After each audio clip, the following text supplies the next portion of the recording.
Que répondre à ceux qui seraient tentés de me traiter d'afro-pessimiste après avoir lu ce roman ou après avoir lu quelques extraits? Je leur répondrai tout simplement qu'il faut déjà terminer le livre avant de le juger. Parce que l'afro-pessimisme, ce n'est pas montrer les problèmes de l'Afrique. L'afro-pessimisme, c'est croire que l'Afrique est condamnée à ses problèmes. Or, ce n'est absolument pas ce que dit Paris attendra. C'est même l'inverse.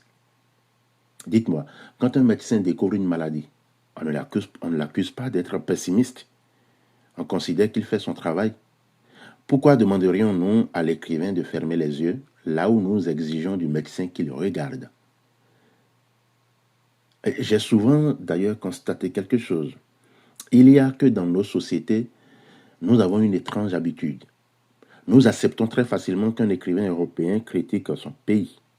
Nous applaudissons lorsqu'un auteur américain dénonce les failles de son système.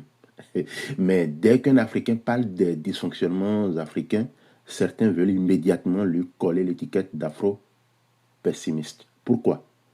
Parce que nous confondons souvent amour et complaisance. Moi, j'aime profondément l'Afrique.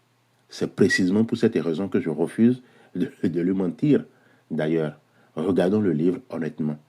Malgré la corruption, malgré l'arbitraire, malgré les trahisons, que fait de Medeiros, le personnage principal, pendant tout le récit?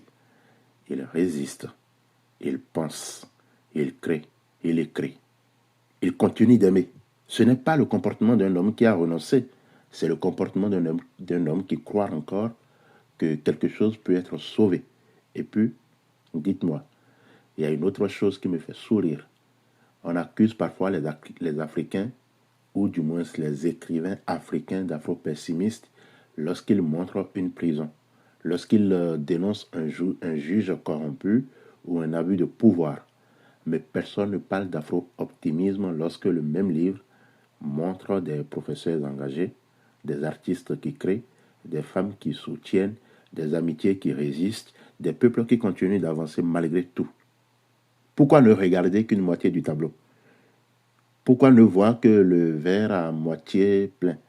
Je crois au contraire que le véritable afro-pessimisme consiste à penser que l'Afrique est trop fragile pour supporter sa propre vérité. Moi, je pense plutôt l'inverse.